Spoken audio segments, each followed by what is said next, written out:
This is Where We Live from Connecticut Public Radio. I'm Lucy Nalpathanchel. The next legislative session of the Connecticut General Assembly begins February 5th. But lawmakers could be meeting later this month to vote on a transportation plan that, yes, includes tolls. Today, Where We Live, we talk to the man behind the push for the return of tolling in Connecticut, Governor Ned Lamont. To be clear, the governor's multi-billion-dollar transportation plan is more than just tolls. But tolls have dominated the political conversation since 2018, when Ned Lamont ran for governor. Now, we also want to ask Governor Lamont this hour about his other priorities, and we want to take your questions, too. You can join our conversation on air. The number 888-720-9677. That's 888-720-WNPR. We're also on Facebook Live today. You can just search Where We Live, add your comment under the video stream, and you can also tweet us at Where We Live. I want to welcome Governor Ned Lamont back to our studio. Thanks for coming in. Good morning, Lucy. I understand this week, 1 year ago, you were actually sworn in as the state's, I think, 89th governor. How are you feeling so far? It was a heck of a year. Your life changes overnight. I mean, the day of that election, I remember I woke up and I didn't know whether you'd won or lost, but in came the security detail. That sort of implied we had won. And, you've got 90 days to put together a government and make sure you have a budget address ready to go in February. So, I'm out of the business world where you put together a business plan and it's a little more methodical. This was a pretty good brisk pace, and I loved every second of it. How would you rate the work that you've done this year? Pretty good. We got some work to do. Look, remember 2-3 years ago, GE less, woe was me, last one out, turn out the lights. They didn't get a budget done until October. There was a rating downgrade, facing a big looming deficit. So, we had some work to do. If I solved for world peace, no, but we got the budget done on time. We did it without raising taxes. We've got a new relationship with the business community and, making them champions for the state, not detractors. Working well with our state employees, making the reforms we need, innovate, and get ourselves a lot more efficient. We got a bunch of folks who are retiring in the next 2 or 3 years. We got to figure out how we make this work. When I asked you about the last year, much of your first year in office was focused on tolls. And we're here today, a year later, and you're still trying to get tolls as part, again, of this multi-billion-dollar transportation plan. My producer had a good term for this, that you have really had a evolution on tolls. And I want to remind our listeners and viewers, back when you were running for governor, you were supporting truck-only tolls. Then in February of 2019, after you were sworn in, you put out a weekend opinion piece that you switched your tact and you wanted to toll all vehicles, meaning trucks and cars. In April of last year, the plan was 50 gantries on highways around the state. Come this November, you were trying to pare down the locations, but still fixating on tolling all vehicles in Connecticut. And now we're back to toll-only trucks at 12 locations around the state. You can see why voters, residents are frustrated with your strategy. Tell us why you want to see tolls return to Connecticut, and why have you switched so much over the last year? I think I'd rephrase that question 100%. I came into office. We said, let's transform our transportation system, 30 minutes to New Haven, 30 minutes to Stamford, New York. If you want to get this economy growing again, we haven't added a new job in a generation. This is what we've got to do. And it's a little more expensive, but I think it's worth the effort. Frankly, the Republicans came to the table as well, and they said, we've got to do more than we had anticipated. So you're right. I put forward a plan with 50 gantries on trucks as well as cars that would raise us, about $700 million a year. And the Republicans came forward with a plan that would borrow $700 million a year off of the state's credit card. That was a bridge too far for both of us. I think the voters didn't like I thought that they think it was probably we're trying to do too much too fast.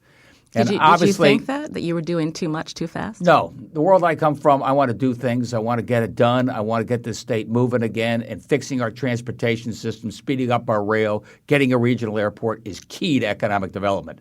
But look, I'm not a CEO. I'm there with the legislature. From there, both the Republicans and I scaled back our expectations. As you point out, it's a negotiation. I wanted to do something on a bipartisan basis any way I could. And we went for many fewer gantries, less electronic tolling, but enough for us to fix the problem. And the Republicans, as you probably remember, came forward with a plan to take money from the rainy day fund, which I thought was a lousy idea, and we can talk about that if you want. It's never tolls or no tolls. It's tolls or borrowing, tolls or taking from the rainy day fund. And now we have a plan which is modified. It's where we started off, to your bigger point.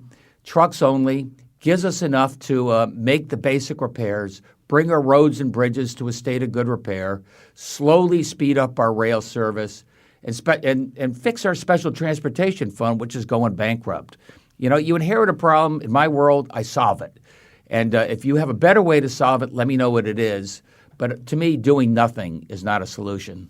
Did you anticipate how residents in the state would be against tolling? Now, there's a significant number of residents who have been voicing their concern, and they really are suspicious of the fact that even though if tolls were approved and you say it's going to be allocated towards transportation projects, they look to the past and they don't trust lawmakers. How do you resolve that, Governor?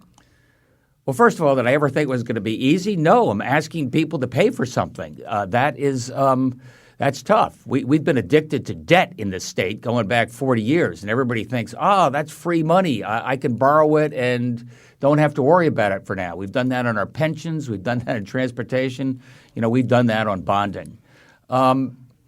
But I've got to convince everybody, to your bigger point, Lucy, it's a good idea. I know what the governor wants to accomplish. I think it's probably the right way to go, but I don't trust government, or I don't trust the next legislature. And what happens if we toll trucks today and cars tomorrow? And my answer to that is severalfold. One, legislature has no appetite to do anything with cars. That's just too tough. So that's off the table. But more importantly, we're going to borrow money at the least cost almost in modern history from the Trump Department of Transportation, right into that bond agreement that this can only be paid for by trucks-only tolling. So I can give people legal certainty as well as political confidence that what we say we're going to do is what we do. You mentioned that you can put in this bond agreement that it would only be for trucks-only tolls. You said that the legislature doesn't have an appetite to put these on cars, but all these seats in the General Assembly will be up in 2020, and these people filling these seats change. So that in the long term, could Connecticut residents see tolls on cars if the lawmakers allow tolls on trucks? Explain again how you could avoid that from happening. We're going to have we borrow money from the Federal Department of Transportation at historically low rates. They're willing to give us the money up front, Lucy, so we can get started on fixing the viaducts, speeding up the rail, getting Shoreline East back where it ought to be, bringing in new rail cars. They'll give us money up front now in anticipation of the toll revenue, coming in 2 or 3 years. And you're right. There's a law. It's a contract. The contract will very strictly say trucks only. We want to take some calls now. Again, we're on Facebook Live today. Search Where We Live and add your question below that video stream. The number to call in, 888-720-9677. That's 888-720-WNPR. Alyssa's calling from Ridgefield. Alyssa, you're on the show. What's your question for Governor Lamont? Hi. First, I just wanted to say thank you, and I think that it would be really important for you to get the message out a little more. What you're doing right now is good, but right now Connecticut taxpayers pay 100% of our transportation maintenance costs, and I know people are looking at this as a tax, and it's really not, because it's we pay for wear and tear on the roads, and these big trucks that come through. One truck, I think, of the medium and heavy class does like 5,000 to the same wear and tear on our road, and wear and tear implies user fee kind of thing, as 5,000 to 10,000 cars. And I want to know what you're going to do to get that message out as well, to really help people understand that right now, like these bridges, I think it's 333 that are in really awful state of repair, and we drive over these. They're overpasses, they're everything. We drive over every single day, and I think people really need to understand that our safety and security for all of us is in jeopardy if we don't take care of this. And tolls is the only option so far that anyone has proposed that brings in a new stream of revenue. And like you were saying, if we don't have a new stream of revenue, we have to either add additional taxes or cut important key services, which people are not going to be happy with either. So, Alyssa, go ahead. So you support tolls, but what do you want to hear from the governor in terms of his plan, his transportation plan? What's the exact question? I want to hear what he's going to do to make sure that the roads get prioritized in terms of what gets fixed and how. Sorry, I'm just nervous right now. I got your question. I think it's brilliant. Obviously, I like it. There's no such thing as a free lunch. Everybody out there says we've got a high percentage of our bridges, quote, not in a state of good repair. I got the Trump Department of Transportation that says, Lamont, you come up with a plan to bring them into a state of good repair or you're going to be penalized.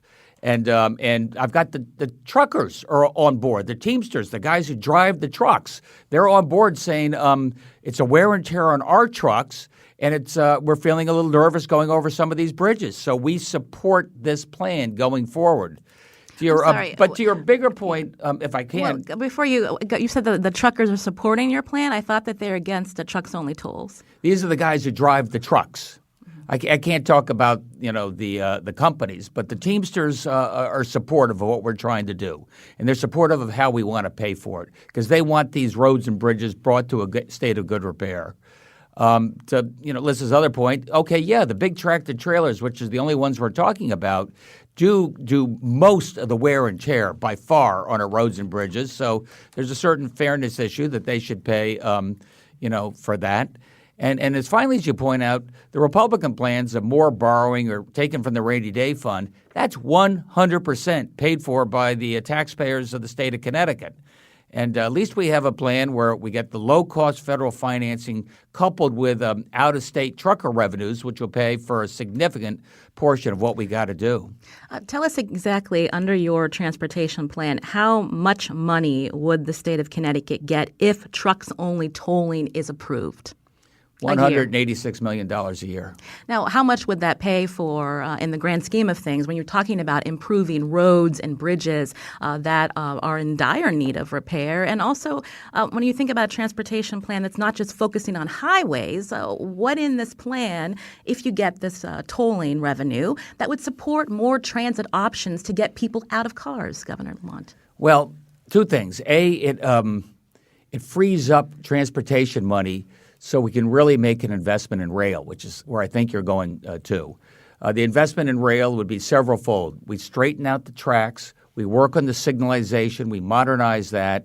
And finally, we fix some of those 90-year-old bridges where trains have to slow to a crawl, then they accelerate once they're on the backside of it. So that brings safety as well as speeds up the transportation. We're not going to get the 30-30-30. That was expensive. But we'll get the 40-40-40, and that makes a big difference. Does your transportation plan also include widening the highways? No. I think that was not the right way to go. We don't really have a highway capacity problem. What we have, Lucy, is a dozen plus choke points where you have an exit on the 7, an exit on the Route 8. It backs up for a mile or two, and that's what congests the traffic. You probably saw on I-84 going from Waterbury back to Hartford. They did a little bit of an expansion and fixed the exit there, and it speeded up transportation by about 25 minutes a day in each direction. Someone is writing on Twitter, why does the governor feel that drivers all over Connecticut should pay user fees or tolls on the roads to pay for train upgrades in Fairfield County to get mostly high-income earners to New York City a few minutes faster? We know it's all about the trains, as toll money can go for any form of transit. How do you respond? Well, first of all, drivers all over Connecticut, that questioner is referring to truckers, many of whom are out-of-state truckers. Obviously, it's not individual drivers. You're maybe then asking, why should that money go to rail as well as fixing those choke points on our highways? And I'll tell you, it's getting harder and harder and harder to get people to work. And every business leader I talked to said a priority for me is to fix your transportation system. And that means not only correcting the choke points on our highways, some of them here, the Mixmaster Viaduct right here in Hartford, as well as rail. Rail includes Shoreline East and Waterbury, by the way. Waterbury's become a bit of a dead end right now because you have such irregular rail service. If I can double the capacity and speed up that rail, I think you see the whole Naugatuck Valley come to life. So this is a statewide initiative that I think is transformative, not tomorrow, but over the next decade. You can join our conversation, 888-720-9677, as we talk to Governor Ned Lamont. Brenna is calling from West Hartford. Brenna, what's your question? Hi, thanks. So I heard you say earlier on the show that you could ensure legally that the tolls would be for trucks only, not for cars. But I know that there's a case in Rhode Island that is questioning the constitutionality of truck-only tolls. And if that case doesn't go right, and Connecticut then has bonded or we've gotten a loan for $1.5 billion to have these truck-only tolls, but now they're unconstitutional. What's the plan to pay back that money, or how would we deal with that? That's a fair question, Brenna. First of all, that everybody's suing everybody in state government, as far as I can figure out. And to your point, the truck companies has sued the state of Rhode Island. This is a suit that goes back years because they have trucks only tolling on big tractor trailers, almost exactly what we're trying to do here.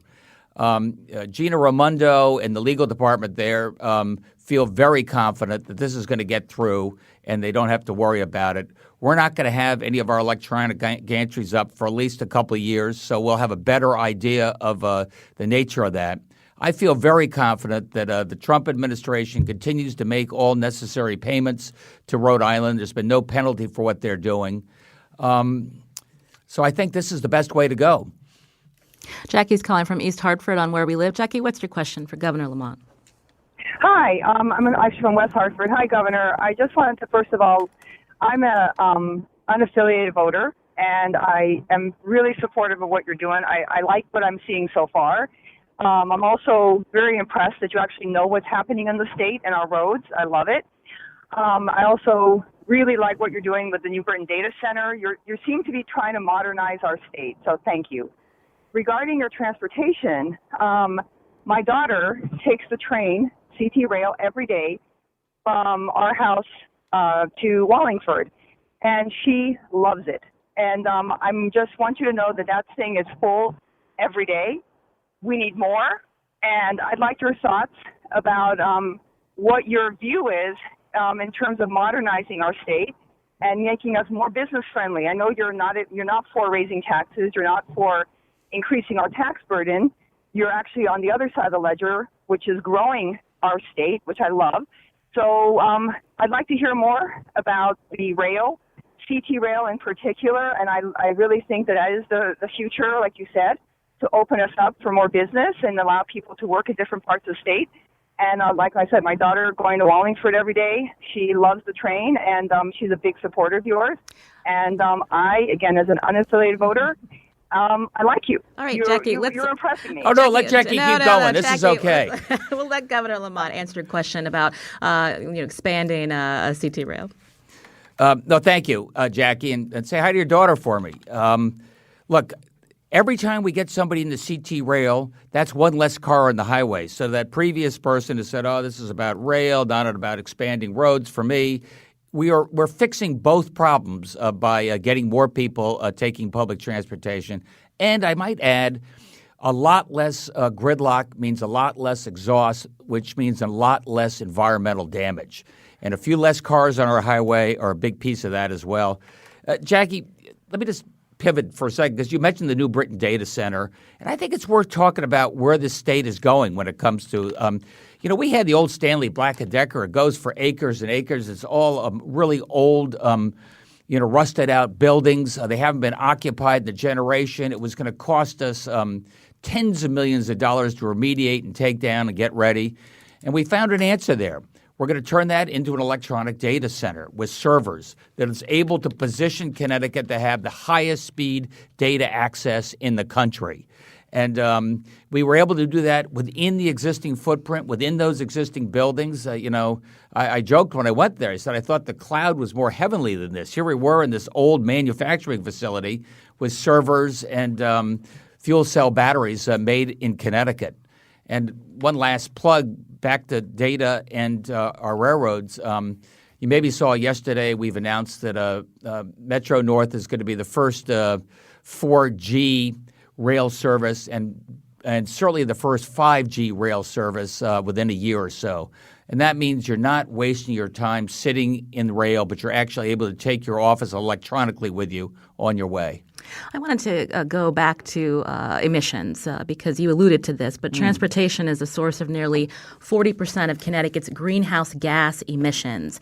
Connecticut is part of this regional transportation and carbon initiative known as TCI. This initiative is looking at increasing the gas tax to disincentivize driving and reinvest in public transit. Where do you stand on increases in, again, the gas tax to get there? What I stand is doing everything I can to promote public transportation, get people out of cars. To your bigger point, cars and trucks in a big way, represent about 40% of our emissions out there. So that's why this transportation initiative is so important for me. At the same time, as you point out, a lot of the regional governors are looking at the TCI, Transportation Climate Initiative, which includes penalties for those that emit a lot in transportation and credits for those who use public transportation, these monies to make that easier. Look, one step at a time. I'm focused right now solely on doing this in terms of transportation. And I got to tell you, raising the gas tax, which frankly is, what other states, mainly Republican states, have done to pay for transportation, I think is 100% paid for by Connecticut residents and probably not the way to go, where people are already moving away from gasoline. You want to know why we have a other big problem in our special transportation fund? It's not just that we have 90-year-old bridges that are more and more expensive to maintain, but we have fewer and fewer people driving gas guzzlers. Thank God. So it sounds like you cannot commit to Connecticut raising the gas tax because your priority is to get your transportation plan forward, which includes tolling. You want to make sure that tolling trucks only gets through. You can't support an increase of gas tax at this time. The tolling gets us where we've got to go, and it sure beats borrowing, which is the other alternative on the table. I want to take one more question before we head to break. Ben's calling from Wallingford. Ben, what is your question for Governor Lamont? Thanks for taking the call. I'm glad to hear the governor talk about reducing emissions and environmental concerns. And I was hoping among those environmental concerns that he would be stopping the Killingly gas plant, which would put more emissions into the air. So I would just like to hear what he has to say about stopping gas projects like Killingly and the new one that's happening at the ESPN campus. At the ESPN campus? Yes. Boy, I don't know about that one. Hey, look. Your deep department is having a hearing on it tonight. Okay.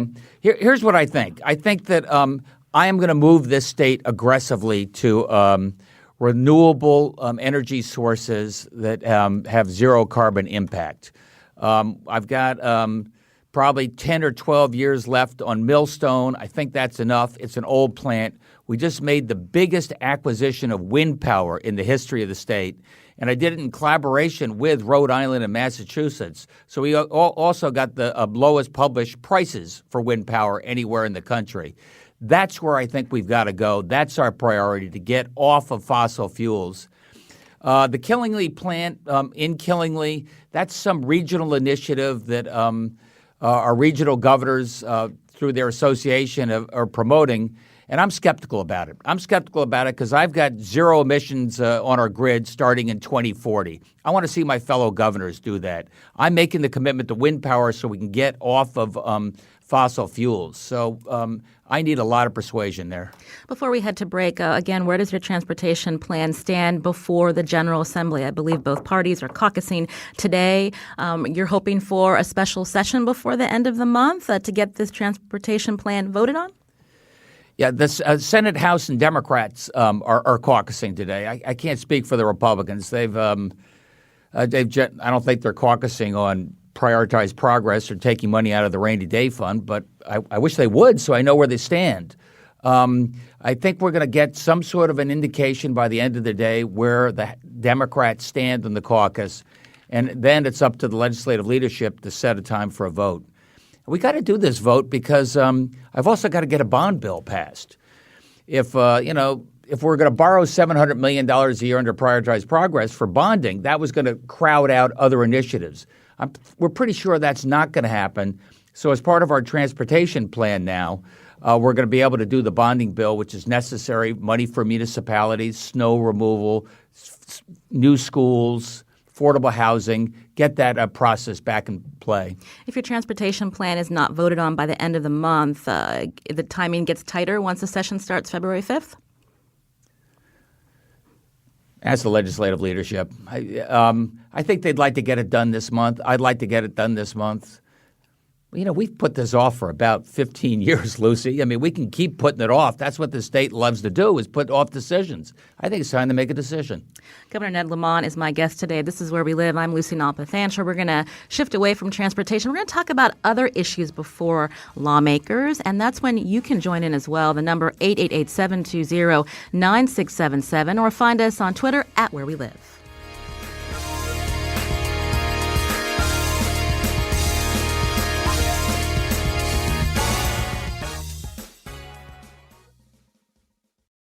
This is Where We Live from Connecticut Public Radio. I'm Lucy Nalpathanchel. Got a question for Connecticut's governor. Ned Lamont is my in-studio guest. Here's the number to call, 888-720-9677. That's 888-720-WNPR. You can also find us on Facebook and Twitter at Where We Live. I wanted to fit in some listener calls now. Courtney's calling from West Hartford. Courtney, you're on the show. Thank you. Good morning. Hey, Courtney. I've got a question for you that I think has been raised before. Connecticut is one of the wealthiest states in the country, and also, unfortunately, has one of the greatest income inequality gaps in the country. According to the Institute of Taxation and Economic Policy, we're also the 29th most unfair state and local tax system in the country. The lowest 20% pay a overall rate of 11.5%, whereas the top 1% pay just 8.1%. Finally, Forbes reports we have 17 billionaires in the country, in the state, and a 2018 report said nearly 11,000 households have annual incomes of $1 million or more. So why, Governor, do you resist the idea of raising hundreds of millions of dollars by increasing the marginal tax rate on the wealthiest 1% in our state? We could afford it. It's not going to hurt our cost of living, and it will provide income in a way that does not affect, as the tolls would, lower income residents as well. Thank you, Courtney, for your question. Governor Lamont. In part because I don't think it's going to raise any more money. Right now, our income tax is 40% more than it is in neighboring Massachusetts.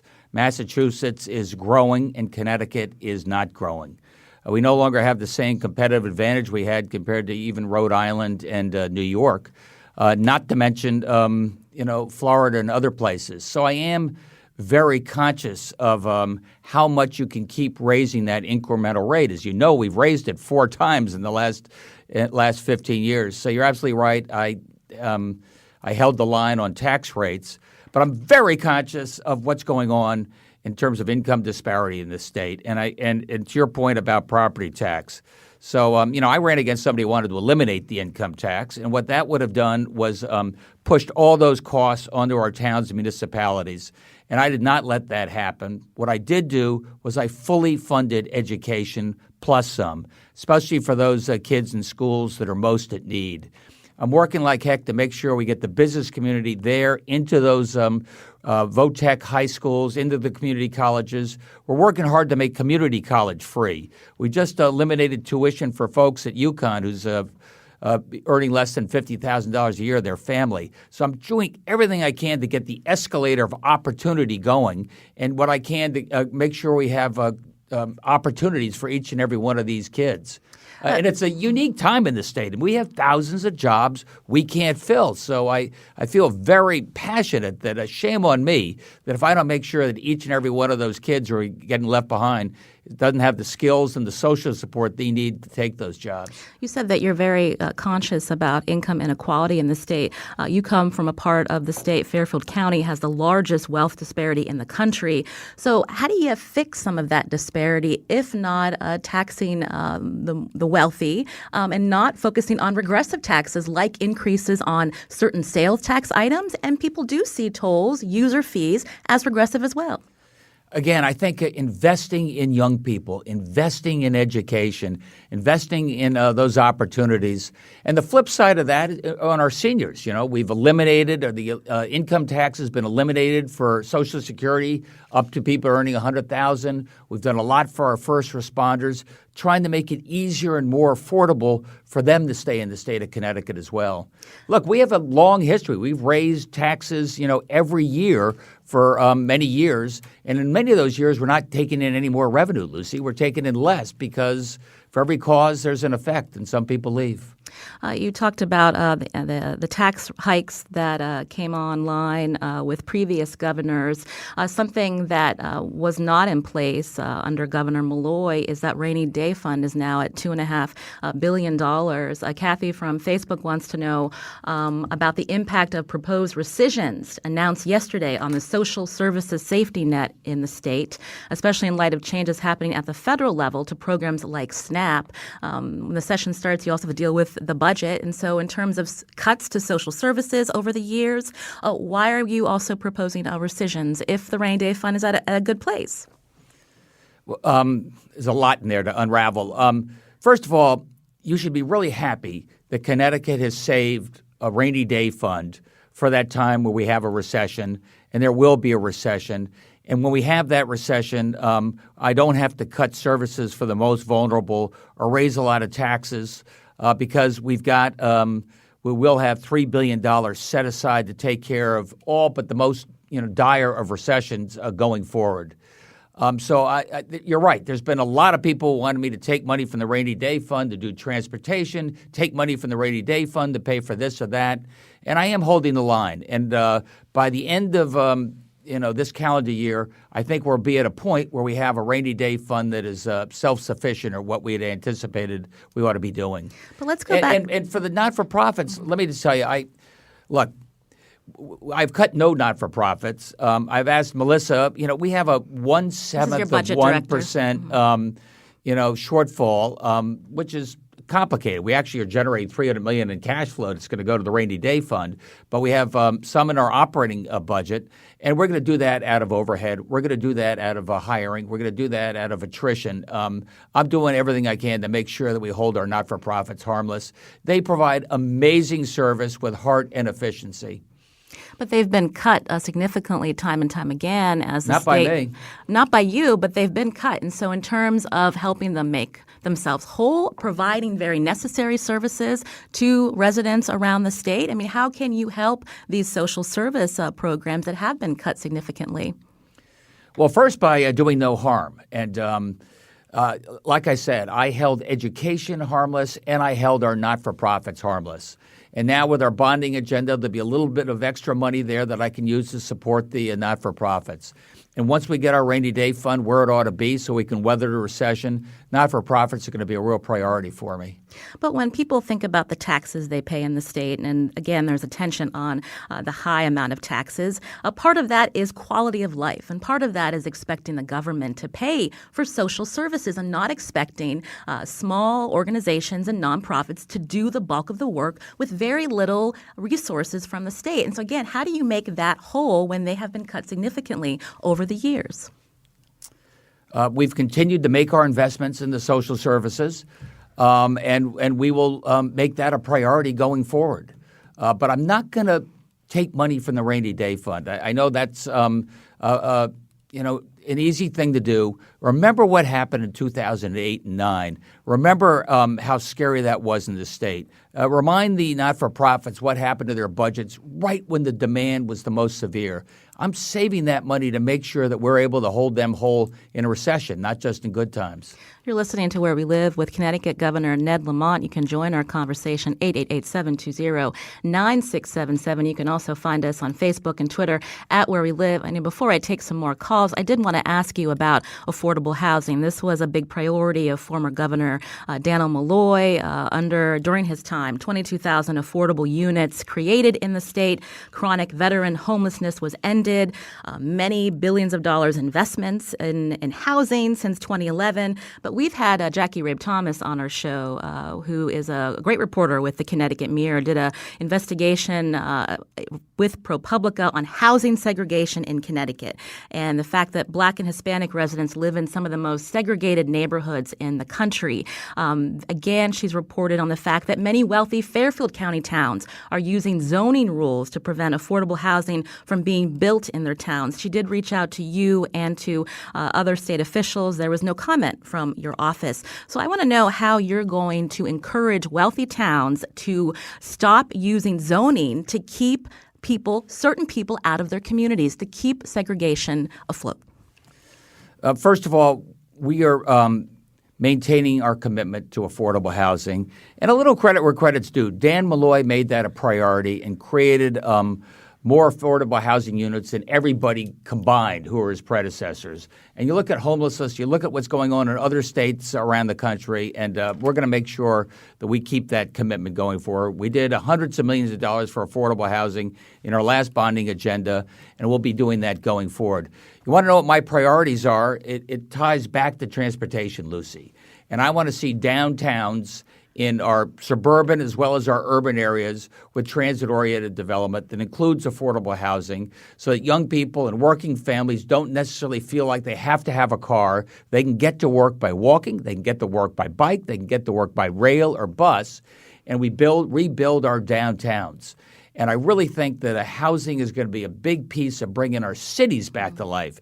You want to know one reason we're having a hard time holding some millennials, you read those numbers, is because many of them go to Boston or New York. That's where the draw is right now. But Stamford and New Haven and South Norwalk and Hartford, we're beginning to get these cities back to life, and that includes a mix of affordable housing and the market rate housing. But going back to my original question, what can you do as the governor of the state of Connecticut, a state that has huge wealth disparities, when you know there are wealthy towns, specifically in Fairfield County, using zoning rules to prevent affordable housing in their towns? How do you find a solution to that? Do you feel like it is your role? By arguing to them loud and clear that your city is your town, your suburban town, your village will attract young people and be more vibrant if you have affordable housing, especially in the downtown areas near where you have transportation.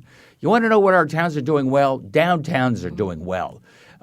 Downtown Stamford, South Norwalk, those places are growing fast, and affordable housing is a big piece of what we're trying to accomplish. But you said arguing with them to get the point across, but that doesn't seem to be causing any solutions to be found because they continue to, again, these towns have their autonomy to do what they want, but it exacerbates segregation.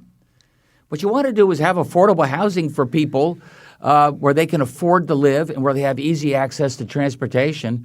And I'm not ducking it. I mean, that can be in a suburban town as well as a city. But to me, it's part of that overall web.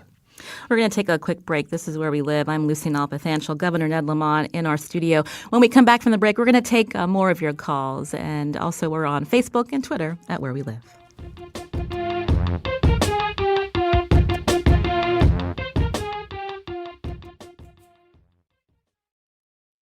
This is Where We Live from Connecticut Public Radio. I'm Lucy Nalpathanchel. In studio today is Governor Ned Lamont. You can join our conversation. Find us on Facebook and Twitter at Where We Live.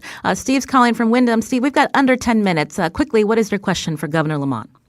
Hi, Governor. I want to ask about manufacturing in Connecticut. I went back to school at Manchester Community College, and I got hired by Pratt & Whitney. We make the F-35 engine, probably the most advanced engine in the military on the planet Earth. the GTF engine. I like to call it the green turbo fan because it's really significantly cut greenhouse gases. But we're still recruiting. We just, in my little area of the world, we just got 4 people from the pipeline.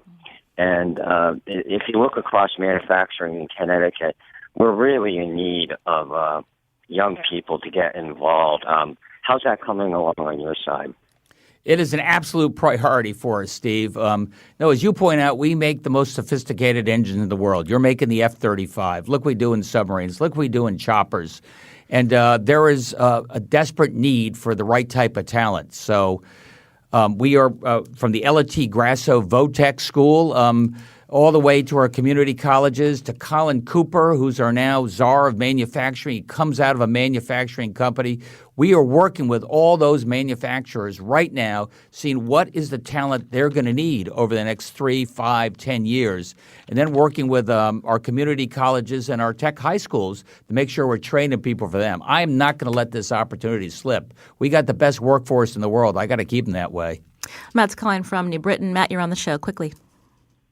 Good morning, Governor. Hey, I'm Matt. not sure that I can ever vote for you again because you and your staff have utterly ignored higher education professionals who have repeatedly told you that the Board of Regents is a boondoggle, a gigantic waste of money, and that it's going to hurt higher education, not help it. All right, Well, Matt. I'm not quite sure where that's from. I taught at CCSU, but my hunch is Matt is referring to Students First Marco plan, Jakian's plan to share more of the back office services as a way to hold down costs across all of our community colleges. And without giving up the identity of those community colleges. And that's the balance, Lucy, that I don't think we have right. But I share the effort to share those back office costs. I've tried to do that with our towns and municipalities as well. If you want to hold down costs, does everybody need their own superintendent? You all have to go out and buy your IT by yourself. I think it's a lot easier if we can do that on a collaborative basis, and I think that's what Mark's trying to do. Lillian writes on Facebook, she wants your response to the fact that faculty and staff across the, Connecticut State College and University system, they have a loss of confidence in Marco Jakian and the Students First plan to consolidate the community colleges. They don't feel like they're being heard with their concerns. I mean, how do you address that? Let's get together at CCSU. I'll do that with Mark and a few other folks. And, we talked this through. But I've got to do everything I can to give the taxpayers confidence that every dollar they're investing is a dollar that's being well spent. We do have an awful lot of overhead, and I want to make sure that we do that, streamline that without giving up the identity of our community colleges. Earlier, you talked about the importance of making sure that there are enough resources for public schools. And I wanted to talk quickly about this Dalio partnership with Dalio Philanthropies, which is the hedge fund Ray Dalio's group, partnering with the state to put in $100 million, wanting the state to put in another $100 million, hoping that philanthropy will put in another $100 million, so a total for $300 million. But really, that's a drop in the bucket when you look at a state system that funds education at a tune of $11 billion. So can you talk about what your aim is with getting this partnership going, and why did you agree to have this partnership meet behind closed doors, so to speak, That's to nonsense. not follow? Our last meeting was 100% behind public in public view. But it started where you Every and single the decision we're going to make is going to be able to you'll be able to opine on. But pull back a little bit. These are. I'm doing everything I can to make sure we invest in our kids. These are public school kids who are being left behind, disconnected and disadvantaged kids. And I say welcome. If these folks want to come in and give us $100 million, and I got Themis and Len and Marty and Joe, the legislative leadership is there making these determinations. I'm going to do everything I can to make this work. I mean, to me, no good deed goes unpunished. And Governor, if we want to have a battle about it, they'll probably put their money somewhere else. Governor, you said that was nonsense, but you and the legislature approved a request for this partnership, this board, to be exempt from FOIA laws, that you'd be able to to meet in private session. So how is that nonsense? You did have a meeting in public, but are you also meeting in executive session? Like every other not-for-profit, when you're doing salaries, when you're doing executive recruitment, that is. Am I subject to FOIA? Absolutely. Is Themis and Joe and all the public officials, can they read everybody's emails? Absolutely. Believe me, I know. Our attorney it's become a FOIA factory there. That's what you do. But I want to do everything I can to encourage the private sector to get involved. We had public meeting, doing everything I can to keep these meetings public. Every single decision we make will have to be justified in public, why we did it and how we did it. And don't take your eye off the ball. This is you say it's a drop in the bucket, but it could be hundreds of millions of dollars we don't otherwise get to empower teachers to take care of kids who are being left behind. $100 million of public money, as well as $100 million from the Dalio philanthropies. So again, people have been critical of the fact that this board, at least the board members who are not you and some of the legislators, can meet behind closed doors when you're talking about $100 million of public money, part of this partnership. Again, our meeting, 100% in public, every decision we make in public, vote in public, justify our decision in public. But if you want to discourage people from operating in public-private partnerships like this, they can go elsewhere. I'm trying to make this work because I think it makes a real difference for kids who are being left behind. I haven't heard much from your administration about how you're going to help children within the juvenile justice system. Under Malloy, the Connecticut Juvenile Training School has closed.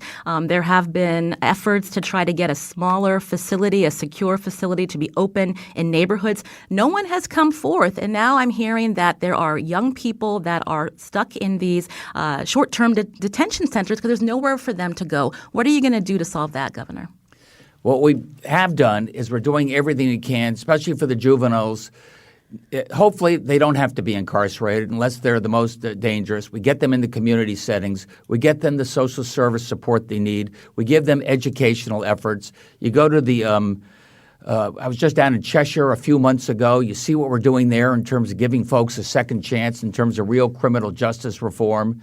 But you're right. They shut down the juvenile detention facility, moved everything over to the judiciary, and we're trying to find a better solution for these kids, probably not behind bars, some closely supervised community setting. We're almost out of time, but I do want to ask you, is this session that begins February 5th, is this the year that Connecticut is going to approve sports betting? I hope so. Look, all of our neighbors are doing it. I don't think it's the future of the world, but we're working closely with the tribes.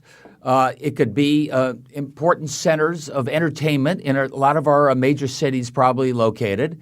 It requires some compromise, and we're working on that very hard. It's been stuck in the legal mud for years. I want to get it moving. And getting the tribes to be on board with this. You work close, I believe, according to the Associated Press, reading your emails. But it didn't happen last year. The tribes, again, have the revenue-generating agreement with Connecticut. Can you make it work without them? No. We've worked with the tribes for 30 years. We have a compact and a covenant with them. I honor that relationship, and I want to do something that works with the tribes and gets sports betting on the table. Also, we're hearing from listeners who want to know if your administration will legalize and tax recreational marijuana. Where do you stand? I stand on the fact that I think it's absurd that Massachusetts has legalized marijuana. We have thousands of people driving up there. We haven't outlawed vaping as yet, and they have thousands of people coming here. Rhode Island and New York are probably going to legalize it. Is it a big priority for me? No. But the idea that we'd be one little isolated entity and handing that market over to the black market doesn't make sense to me. Looks like we're going to have to leave it there. I want to thank Governor Ned Lamont for coming on the show. The time always goes too fast. We hope to have you back soon. My pleasure. Thanks, everybody. Today's show produced by Carmen Baskoff. Thanks to Robin Doyen-Aiken on the phones. Also special thanks to Katie Tolarski, Kyone Wolf, Megan Boone, Tyler Russell, and Sam Hockaday. I'm Lucy Nalpathanchel. Thanks for listening.